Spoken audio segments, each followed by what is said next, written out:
So I'd like to call myself a wellness activist because while I was learning about wellness, I got to realize that there's actually 8 dimensions of wellness. You know, as much as there's not going to be a balance in those, but there needs to be harmony. You know, Yeah. so we have 8 dimensions of wellness that we need to pay attention to. Like for instance, just to name a few, there's emotional wellness, there's physical wellness, there's financial wellness, there's spiritual wellness, social wellness. Yeah. So as much as I said, there's not going to be a balance, but there needs to be a harmony.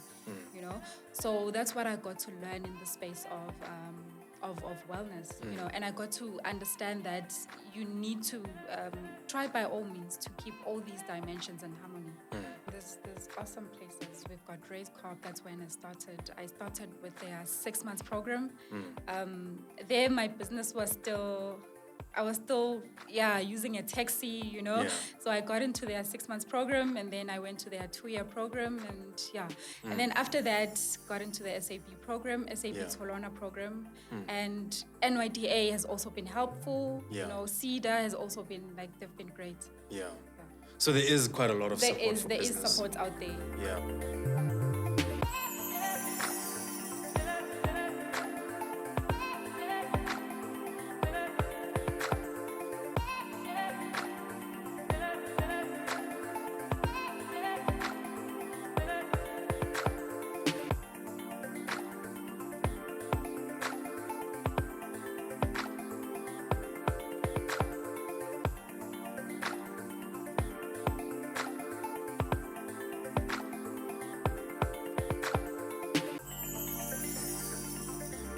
Well, hello and welcome to the Lead Podcast, where we are passionate about bringing leaders and putting them on this platform so that you can be encouraged. And that's a theme that we have been doing over the past few weeks that you have been engaging with us. And we continue today by bringing someone who I think is a giant in her own right, someone who is a trailblazer, and someone who continues to do amazing things in her community. So please allow me to introduce Pertunia Mtsweni. How are you? Hi, I'm okay. I'm You're okay. How are you? We chilled, man. We chilled. You know, we are just doing what we love. Just bringing people who are, leaders in their own right, inspirational people. And having someone like you, obviously, you fit that mold. Wow. So yeah, man, we just want to get to know you and just get to, share some pearls of wisdom that you have to give to us. So yeah, I think maybe we can start by having you tell us about yourself, your background, how you grew up and so forth.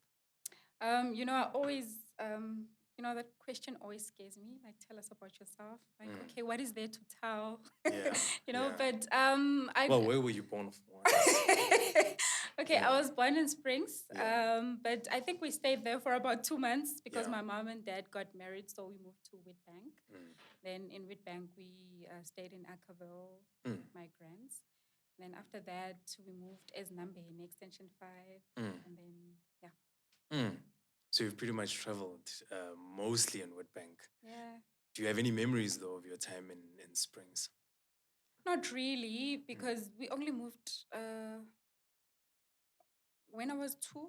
Yeah. So we moved from Springs when I was 2. So I hardly remember anything. I was still a baby. Yeah. You're still quite a kid. Yeah. So we can safely say you've spent most of your living, the time that you are aware of your environment in Witbank, Yeah. So being in that environment, what are the key lessons that you've drawn or the things that you've seen that have shaped you into the person that you are today?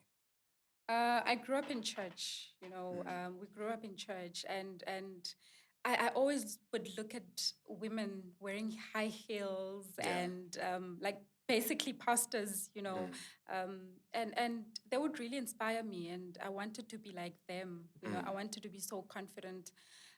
So those are the kind of things that shape me. Those are the kind of people that shape me, the environment that I was in, the kind of people that I was meddling with, and so that really shaped me because I really believe that you are actually the 5 people, you are the average of 5 people that you spend most of the time with. So, that shaped me a lot. Wow, okay. Church, actually. So being in that environment. Being in the environment, yeah. So when you saw those people, you kind of modeled yourself in that image and said, this is the kind of person I see myself as, So you mentioned 5 people.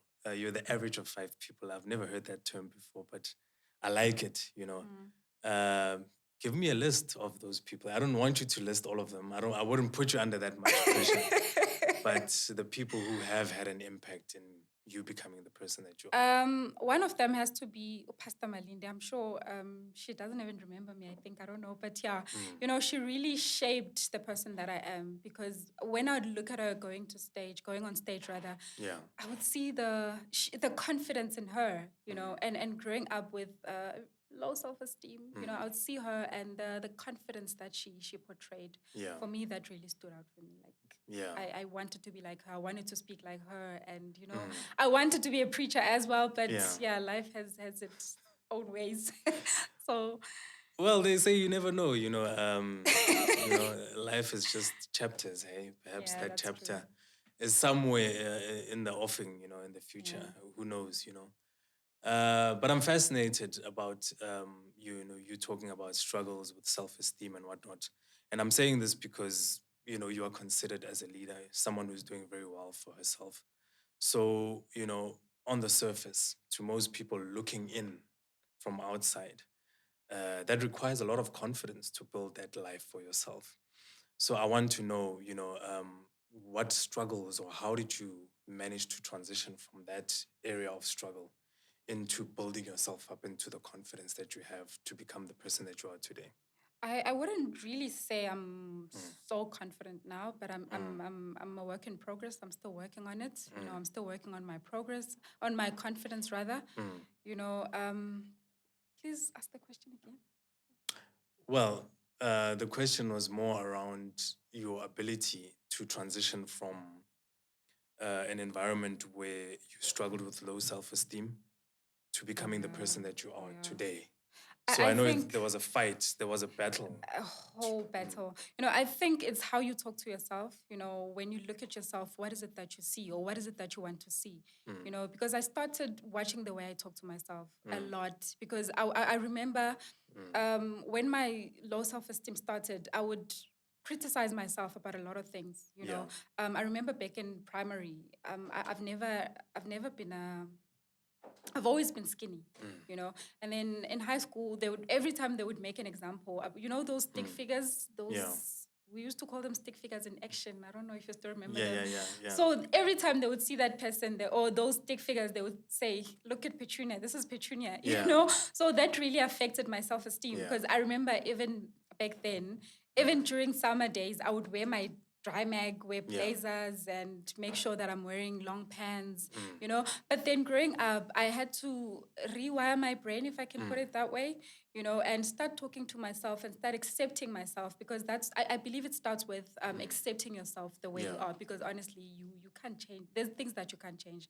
There's things that are out of your control. So that's where you begin, you know, you start being more kinder to yourself, starting to love yourself, and then gradually, you know, you become the person that you aspire to be. Yeah. Well, I like what you said about the confidence part being an ongoing process. But I also like what I guess psychologists would normally term as positive self-talk. You know, a lot of it I seem to gather from what you're saying is you basically reinforcing and kind of canceling out those negative noises and telling yourself every day that, you know, you are a conqueror, or whatever positive self-talk that you speak to yourself. Do you have that ritual? Do you have that routine where maybe in the morning, like, what do you do to deal with, you know, affirming confidence in yourself? What I normally do is, because we go through different seasons, so I always have affirmations for that certain season that I'm at. Then I just write them down, record myself, and then I would listen to myself while driving, you know, telling myself that I'm worthy, you know, like that's how I started Far Above Rubies. Like I started going more on that, you know, telling yourself, not every day, but as often as possible, you know, telling yourself, reminding yourself of who you are, you know, because I'm a Christian, so I keep on reminding myself of who I am in Christ, you know. So that's how I look at myself now, you know, of who am I really in Christ. And then once you start getting to know who you are in Christ, then it builds up gradually, you know. Now, Far Above Rubies is definitely a biblical term. So I'd like to know about Far Above Rubies. Tell us what it's all about. With Far Above Rubies, it actually, I'm not quite sure on what it is yet, you know. But with me, I feel like I wanted to start a clothing brand with it, you know, Yeah. because I felt like it's something that I need to instill in me every time when I'm dressed. I need to, when I look at myself in the mirror, I need to see Far Above Rubies so that it gets engraved in me that I am Far Above Rubies. Yeah. You know, so I wanted it to be a clothing brand, but yeah, still a work in progress as well. Another chapter. That's awaiting. That's awaiting. Yeah. But there's so much strength in that saying because, you know, it kind of gives people an idea of the value that you put yourself in. Because that verse actually speaks to that, you know, That's true. a woman of virtue. That's true. You know, so I would take this as another one of, you know, your positive self-talk, you know, Yeah, how you definitely, view yourself, how definitely. you treat yourself. Because in all honesty, people treat you how you treat yourself. Yeah. You know, and again, you attract who you are. In all honesty, you know. So if you start telling yourself that you are Far Above Rubies, then you'll start attracting people who will treat you as Far Above Rubies. You know. So yeah. Interesting, interesting. So tell us a bit more about your family life. You know, we kind of dived into the deep end somewhat, but tell us about your family. You know, do you have siblings? Do you have kids? Are you married? Is there a significant other? Okay, I do have kids. I have three boys, 16, 12, and 8. Yeah. I'm a single mother. I'm not yet married. And then Not I do yet. have a sister and I have my beautiful niece. Yeah. So yeah, she's 4. Wow. Wow. 3 kids and she's still looking like that. My goodness. What's your secret? Please tell the ladies. Or is it back to how you've always been? It's how I've always been. A skinny person, as you I've said. always been. Yeah. Always Wow. been. Okay. No, I hear you. I hear you. So you also happen to be a business person as well. And for those who do not know you, please tell us about your business and what your business is all about. Okay, I run a cleaning company called Cleaning Made Easy. It's actually it's a beautiful story, you know, looking back on how it started, you know. I remember with Cleaning Made Easy, gosh, it is a beautiful story. You know, thinking about it, I'm actually smiling. But back then it wasn't so beautiful. Yeah. You know, because when I look back, I started so I had a registered company, but I didn't really know. I always wanted to be an entrepreneur, but I didn't really know exactly what to do, you know, or the kind of business that I wanted to run. Yeah. And then I started project management, and then there was no employment. And then I came up with this idea because my mom was a domestic worker. And then I was like, okay, because my mom, they would call my mom, like, please come and clean for us. And then she would clean a whole lot of houses in a week. And I'm like, okay, I can make a business out of this. Yeah. You know, and then I started the business. I remember I was a cleaner myself, you know, in the business because I would have my gym bag. Yeah. And then in the gym bag would be a mop, would be a broom, a feather duster, I remember. And then what else? I would have handy Andy, you know those Bonaqua bottles? Yeah, Then I yeah. would just pour some handy Andy, take my mom's handy Andy, my mom's jig, and then Yeah. Domestos. Yeah. What's this? Pine gel. Yeah, And then I would go to the taxis, grab a taxi, go look for people's houses to clean. And then I made a deal with this other estate agency.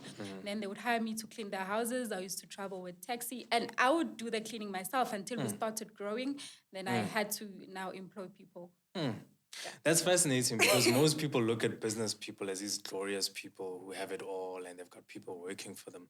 So having someone such as yourself now telling us that you've actually paid your school fees, you've actually started from the bottom, you actually, and I'm assuming you still do it even to this day to some extent, you don't mind putting on your overalls, you don't mind putting on your gloves and getting your hands That's dirty. true. Don't let the nails fool you. Like, You know? yeah, because I still get my hands dirty. I still do it. And one thing about me, I'm a perfectionist. You know, even the guys that I work with, my team, they're always like, if I see that something is not clean, I will go and do it myself. Like I want it to be perfect. You know, so even today, I still do it. I still clean. Sure, sure.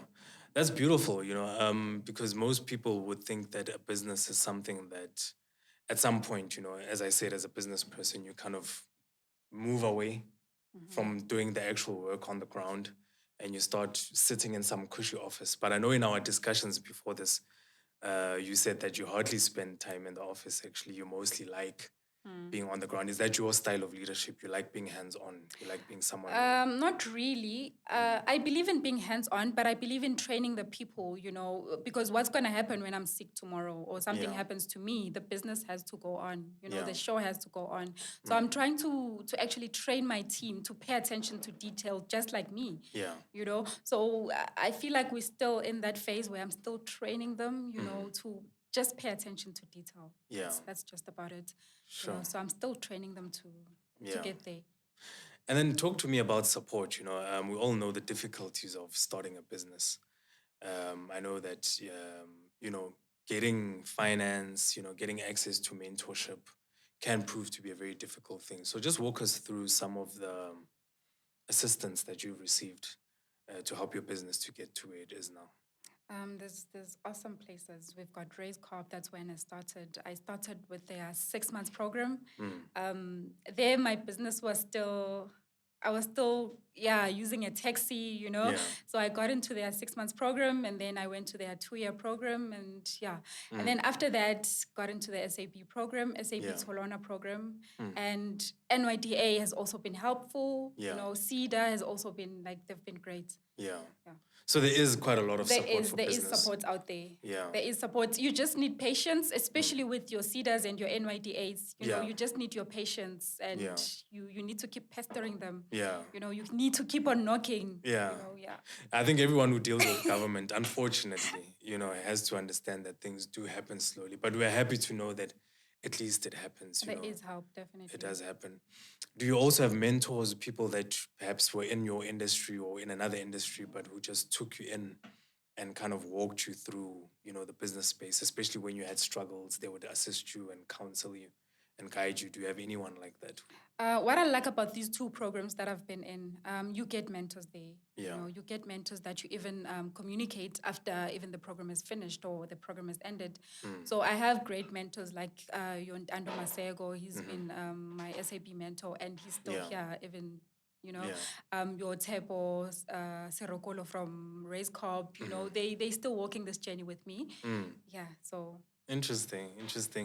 So now tell me, being someone who spends quite a lot of time in people's spaces and cleaning, humor us, please. What are some of the most disgusting things you've seen in the cleaning space, Now you want me to expose my clients? Well, you don't have to list them, but I'm sure you've had your fair share of drama that you've seen, and you're like, this is, a health hazard. What I got to realize with your question is that as much as we take cleaning as just a minor job or a minor skill or, I feel like cleaning is so important because there's this house that we went to. Guys, it hasn't been cleaned for 2 years, and somebody was actually staying there. The dust that was there, it was just a mess, And then I got to realize that cleaners are very important. They're important people, We are important, Yeah, no, definitely. So that's what I got to realize. The dust there, it was just too much. 2 years, though. 2 years without cleaning.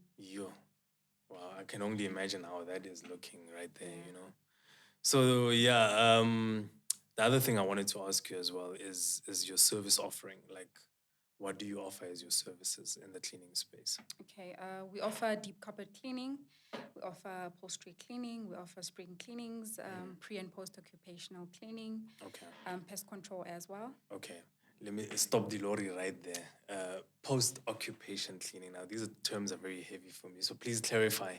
Okay, let's just say moving in or moving out cleaning. So when you're moving in or when you're moving out, we get to deep clean the house. Okay. So for instance, if I'm renting out my house to someone and they move out and I get a new tenant, then I would call you for your services. Okay. Please continue. Yeah. So that's what we do. Okay. I know during COVID there was quite a lot of cleaning done. There was also something called defogging or something like that. What is that all about? I saw that on your profile. I just wanted to So with the defogging, it's actually disinfecting. It's us killing the virus, Yeah. the corona. So yeah, that's what we did as well. And I remember when I started, I remember getting advice. I don't remember from who, saying that that's something that you can do. And with my fear, everybody feared COVID. But I told myself like, yo, for the money, You let's do do it. Yeah. And then I did it, and yeah, Yeah. So COVID was a very busy time then for it cleaners. was a busy time. Yeah. It was hectic. Mm. Because people were like, we had to deep clean their houses, especially after a COVID case, and then we'd have to go there, deep clean the house. Yeah. So it was pretty busy. And lucrative as well, I'm sure. Too much. You're smiling all the way to the bank. I know a lot of Hey. people they had their fair share. I've got a friend who's also a pathologist, and I think his fortunes definitely transformed after COVID, because every second person who was getting COVID was going for COVID testing, So yeah, he managed to really change his life. So you also do pest control. So walk us through what pest control is all about. So with pest control, what we normally do, we look into integrated pest management. Yeah. So what we do there, we make sure that we use as less chemical as possible, for our environment and for your safety as well. So what we normally do, let's say maybe you have cockroaches. Yeah. We make sure that we close off everywhere where they could come in. We make sure that there's no water. We make sure that there's no food spills. So we just make sure that your place is super clean. Yeah. So that there won't be any cockroaches coming in and out. And then we know that cockroaches love water. They love moist places. So we make sure that we close off all the leaking pipes and stuff, so that we minimize chemical as much as possible. So we just make sure that we use as little chemical as possible. We use this method called integrated pest management. Yeah. Okay, what is that all about, please? It's really about making sure your space is clean and closing all the gaps where maybe the cockroaches might be coming in. So we basically, how can I put it? We trace on where they could be coming in. And then we close those gaps. Okay. Yeah. Okay. Now that's interesting. I'm going to ask you a question off the record now.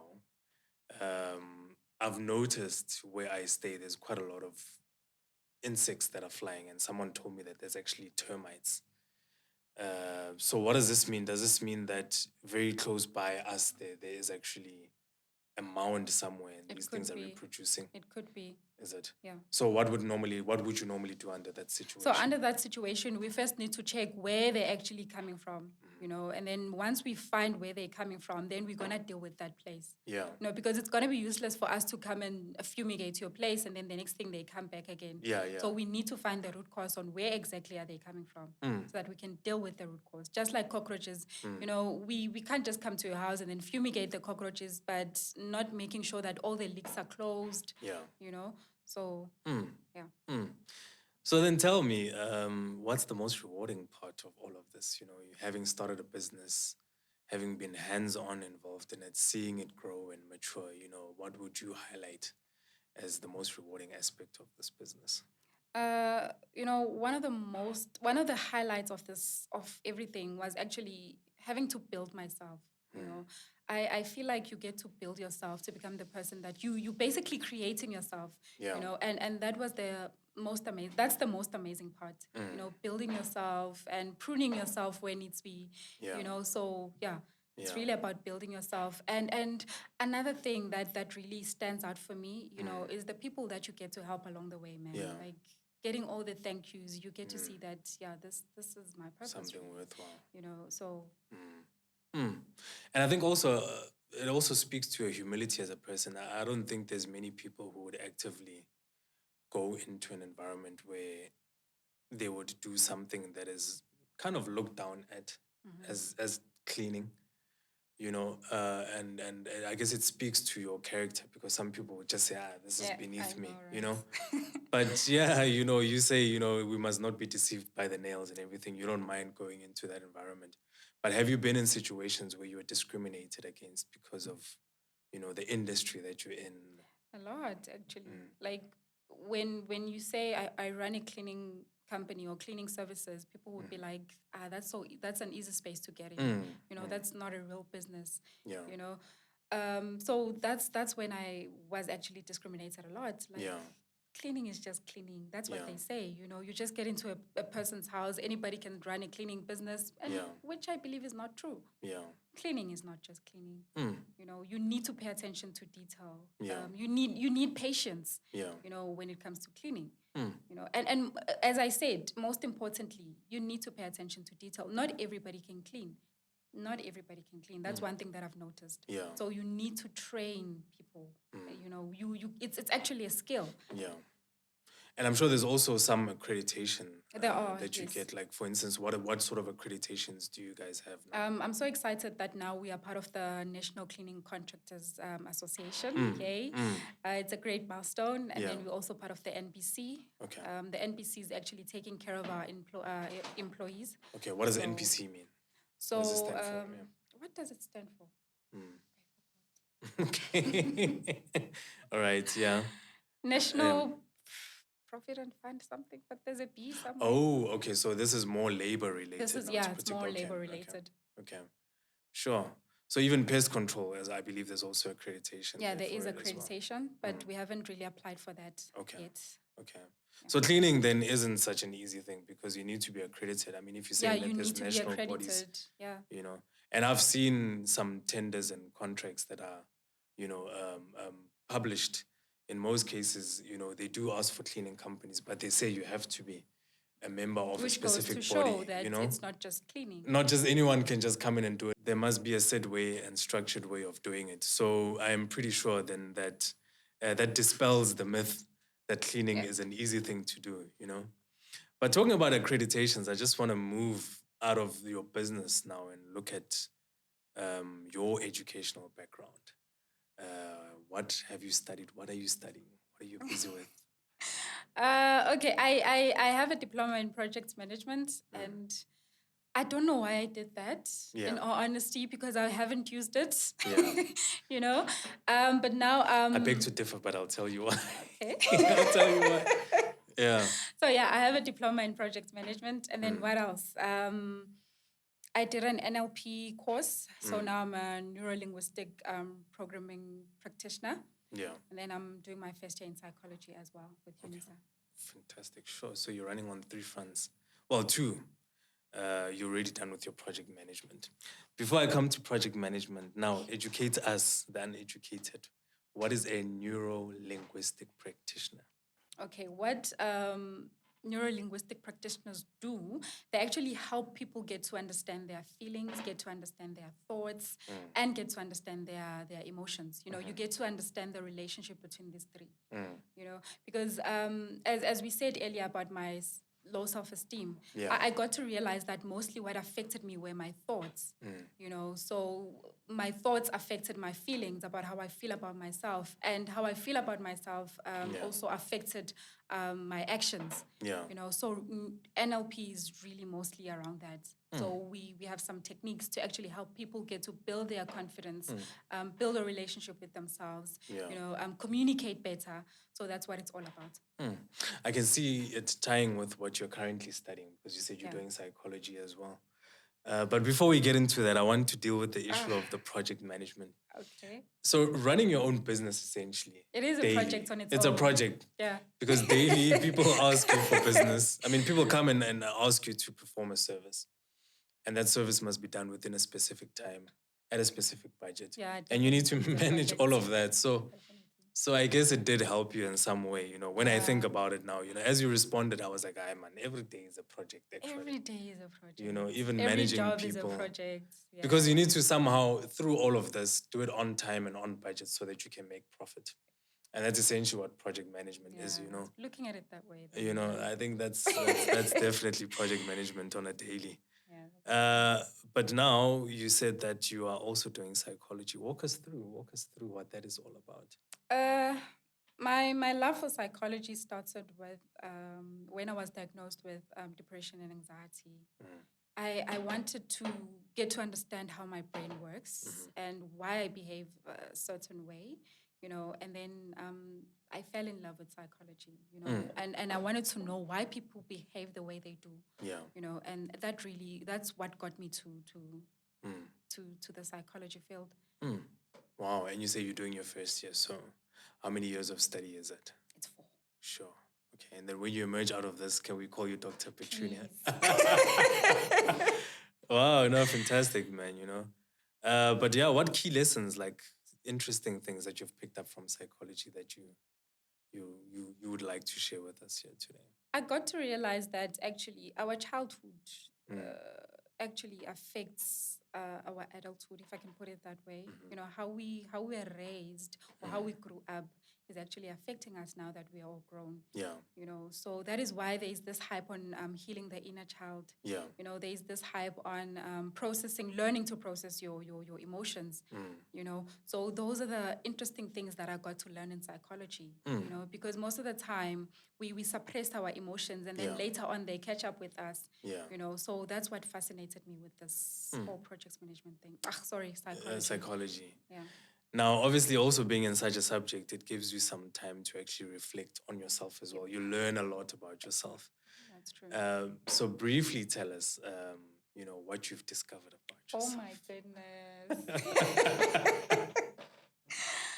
What have I discovered about myself? I actually got to discover that I can be anything that I want to be. I can be whoever I set or whatever I set my mind to.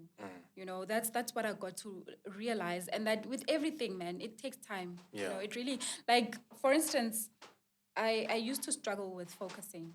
It used to be a whole lot of struggle. Yeah. I could never focus on anything. But I got to learn this technique of meditation. Yeah. When you get to meditate, you're actually training your brain. It's like your mental gym. Yeah. You're training your mind to focus. You're training your mind to be calm, especially in chaotic situations or in conflicts, So I got to realize that as much as our physical body needs some exercise, our mind or our brains also need the the exercise as well, or the workout. So that's where meditation actually comes in, So that's what I got to realize, that you can shape your mind, or you can train your mind. Yeah. Sure. That's interesting. How often do you do the meditation? Is it a daily routine or just any time that you're under pressure, or how does it work? It's a daily routine. And the reason why it's a daily routine is because with psychology, with meditation, you're not going to see the results firsthand. You're not going to try today and start feeling good or being able to focus. It's something that you need to do gradually, and then you're going to start seeing the results. Even if it's just 5 minutes a day. There's a lot of guided meditations online. I also work for an app, which is October Health. We do have guided meditation there, and it's absolutely free. It's only just 5 minutes a day, and this is you now training your mind to focus, to regulate your emotions. Just 5 minutes a day. So you don't have to wait until you are angry to take your deep breaths or to meditate. Yeah. In fact, that is actually a result of not meditating. The fact that you allowed yourself to get into that space means that you probably didn't go within first. You decided to go without. Go without, yeah. You strike me as someone who's very conscious, of herself and her environment. And you certainly strike me as someone who's also quite emotionally aware, perhaps even emotionally intelligent. And I see a lot of that as also a sign of what you've done, with you now, studying psychology with you as well. You told us about what you're currently doing, this app that you discovered. So tell us a bit more about that, but also tell us about the work that you're doing in the wellness space. I know you're also quite involved in that. So just walk us through that, please. So I'd like to call myself a wellness activist because while I was learning about wellness, I got to realize that there's actually 8 dimensions of wellness. As much as there's not going to be a balance in those, but there needs to be harmony. So we have 8 dimensions of wellness that we need to pay attention to. Like, for instance, just to name a few, There's emotional wellness, there's physical wellness, there's financial wellness, there's spiritual wellness, social wellness. Yeah. So as much as I said, there's not going to be a balance, but there needs to be a harmony, you know. So that's what I got to learn in the space of wellness, you know, and I got to understand that you need to try by all means to keep all these dimensions in harmony, you know. And another thing with the app that I'm working at, it's called October Health App. It's a UK based company. So it's an app where you get to attend sessions. So we have sessions running 24 hours on mental health. Yeah. So I have my sessions there just for an hour, maybe a day, or maybe 2 hours in a day. Okay. And then we talk about different topics on mental health, and then we get our listeners there. And what I love about the app is that it's absolutely free, you know, so anybody can have access to it. Yeah. Sure. So this thing of there is no help out there, it's Yeah. really a myth. You know, Sure. there is help out there. You know, you are a reminder to me of just how experiences can actually shape you as a person, as you said, especially childhood experiences. And you did mention that you also struggled quite a lot with depression and anxiety. But I see how somehow that was taken and has kind of become something that you're championing, you know. This trauma that you suffered now, you've managed to turn it into a purpose-driven thing where you are speaking and you are involved in these apps. October, what did you call it? October Health. October Health. You know, and I want to commend you on that because most people would actually allow themselves to be trapped in the darkness of depression. But somehow you've turned this thing that you were going through, for lack of a better word, and you used it as something that you are actively an activist for now. So I want to commend you for that. How many people have you saved from doing all sorts of things? Because we know I've struggled with depression. I've struggled with suicidal thoughts. How many people have you touched with this work that you've done? I'm not sure about the number, but I do get a lot of feedback, you know, from the people that we work with on the October Health app. You know, we do get to help a lot of people. We do get to save a lot of people. And that's one thing that I'm really proud of, you know, because as I said, there is help out there, you know. And another thing about getting the help that you need, most help, you don't have to pay for it, you know. So I'm not sure about the number of people that I have helped, but I know it's quite a lot. You know, so definitely, as long as you go out and seek for it, you know, there's this scripture that says, seek and you will find, you know, so seek help, you will find help. Yeah. You know, definitely you will find help. Yeah, you know, just thinking about all of this depression and anxiety is actually quite triggering. It makes me wonder how many of us are actually silently fighting battles, you know, that we do not know of. And to, you know, our viewers as well, we know now from what we've heard that there's resources available, you know. Definitely. Your situation can always have some sort of intervention through, you know, the October Health that you told us about, but also through, you know, being with people and getting advice and getting counseling and getting help. Now, I know that you do that as well actively. I'm not sure if you're still doing it now, but you had a radio slot. You're a radio personality. Tell us about that and what you were doing in that space as well. I was at a slot at Emalahleni FM, and we were talking about mental health. You know, because I got to realize that there is a stigma in our community. You know, when you tell people about mental health, they're always thinking, "Uklanya," like "Uyahlanya, you are crazy." You know, and in all honesty, it's not uklanya, it's not you being crazy. And when I remember last year, we in October Health, we did a on Heritage Day, we spoke mental health in our own languages, and then I got to realize that there's actually there is no word for depression in Zulu. It's uklanya or ukugula kwengqondo. So I feel like we need to find a better term for it. You know, like in English, it's mental health. You know, it's not crazy, it's not insane. You know, so we need to find a better term for it. So that we minimize the stigma, you know, because it's stigmatized a lot, and when you talk about it, people are afraid of coming out because they'll be taken as uklanya, you know, they'll be taken as mentally unstable, and in all honesty, it's not that. You know, it's not that. So tell me now, you're a businesswoman, and you're also studying psychology. So what does this mean? Say, for instance, you do graduate in psychology, will you leave the business world and become a practicing psychologist? Business is my first love. Entrepreneurship has always been my first love. Yeah. So it's something that you see now. I'm still building this business, so I know that as time goes on, I'm gonna need to step away, Yeah. from the business. But it's still my business, So I'm gonna need to step away from it. As now I'm working on actually creating systems and processes, and that's what I got to learn from Race Corp Yeah. and then SAP as well. So I'm implementing these systems so that I can move away from the business and that it runs itself. Yeah. So and then with psychology, obviously I will be opening my own practice because it's business like that. So Yeah. No, I hear you. I hear you. Now, where do you get time to do all of these things? Because you're a mother, you're a business person, and you also present and you're involved with this October Health app. And okay, you used to be in radio. How do you strike that balance? How do you make all of this come together? As I said, there is really no balance.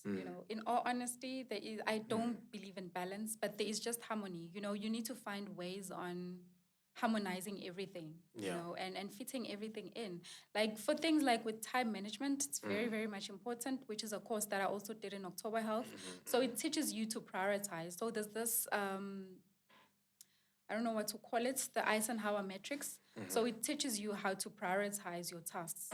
So that's how I actually, like, there's 4 quadrants. Yeah. So in the first quadrant, you put in the tasks that are mostly important. And then in the second quadrant, it's tasks that are important but not as urgent. And then there's other different quadrants as well. Yeah. So that's what I normally do. So I make sure that whatever is in the first quadrant, I need to do it.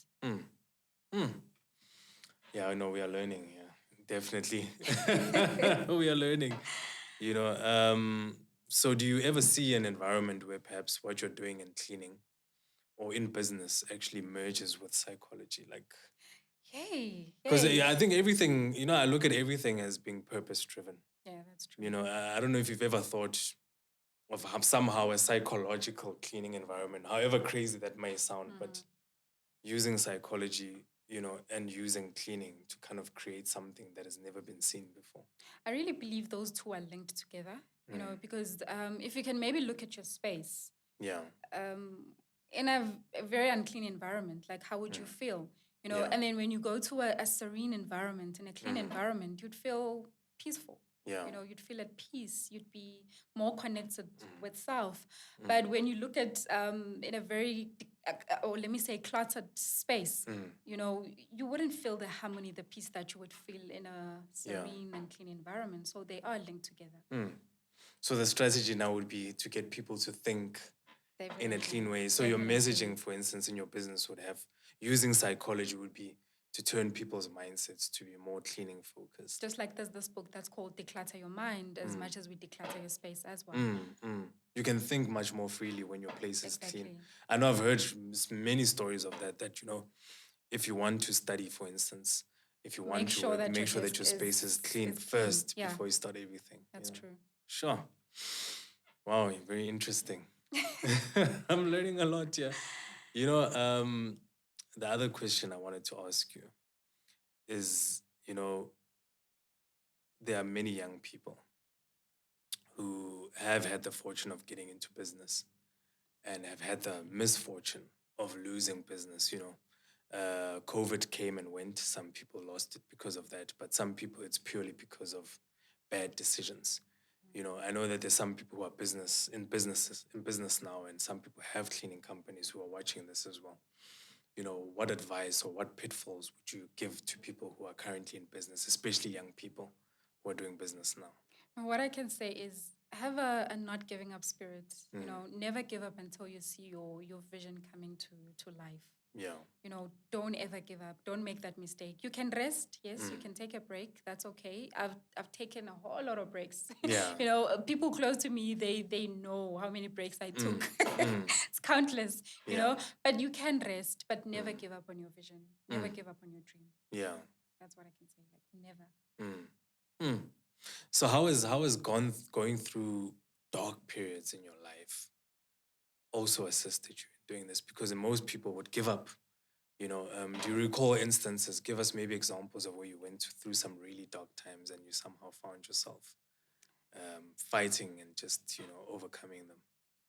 I think it's going through an abusive relationship, being beaten a lot, Yeah, you know. sure. And every time I would have this picture, it's very much important to envision where you want to be, So every time when I would want to give up, I would envision the person that I want to become. Yeah.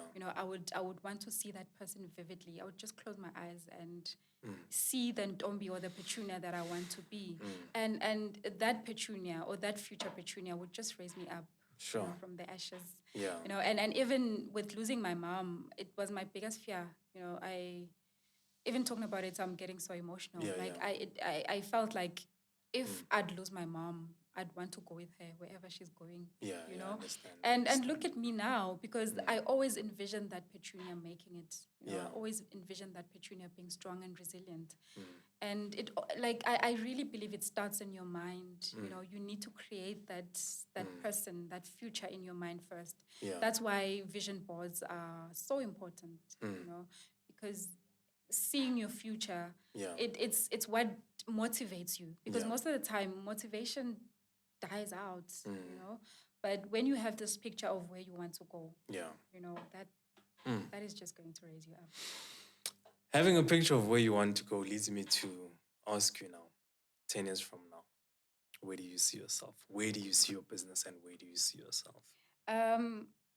I see Cleaning Made Easy as one of the cleaning leading companies. And the reason why I say that, it's because I got to realize earlier on that cleaning is not just cleaning, as I keep on saying. And it's my job to actually educate people that it's not just cleaning, So I want to see CME as a leader in the cleaning space, and innovation as well. We want to we want to innovate, create jobs as well, Yeah. Because one thing about creating jobs, I got to realize that changing, you can't change the whole world, but you can change one person's world, Yeah. and that's what we are doing at Cleaning Made Easy. We're changing one person's world at a time, and Yeah. for that, man, it's heartwarming. Mm. Experiencing that. Yeah. People coming to thank you, for the little that you give them. Yeah. It's really heartwarming. Sure. No, interesting. And technology now, we're living in a very technological time. So how do you integrate technology now in what you're doing? We know now that there's robots that do cleaning. Yeah. So a lot of people might be out of work very soon, We've heard of companies like Sweep South, where people are hiring, domestics or people to assist them with cleaning. What are you doing? Like, how are you integrating technology in your business right now? I love technology, and I don't really believe that it's here to take people's jobs. Yeah.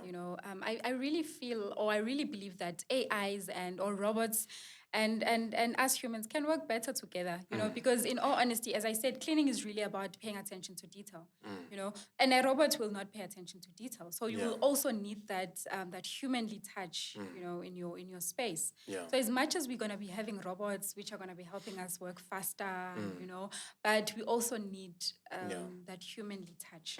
So I think we can work best together. I hear you. So now, as we draw to a close, I want to give you this platform now to just say whatever's in your heart, As I said, we've got people who are watching, people who are fascinated, people who see you as a leader, and for some, you're a role model. To the little girl, to the little boy, to whoever's watching right now, please use this platform now to share some pearls of wisdom, anything you want to say, looking at your own experiences. I just learned now that you've been through an abusive relationship. You're the daughter of a domestic worker. Like, to most people, that looks like someone who was facing odds. You're a mother of 3, and you happen to be running a business, and you're studying, and you're doing so many things. So, what message do you have for those people out there who need to hear it? Okay, what I can say is, okay, there's this thing about me, I always want quick fixes. I want things to happen now. But with running a business, with going back to school, with being a mother, I get to learn that things take time. Yeah. Just like as I made an example with meditation. if you want something so bad, make sure that you are patient. Yeah. Don't rush the process.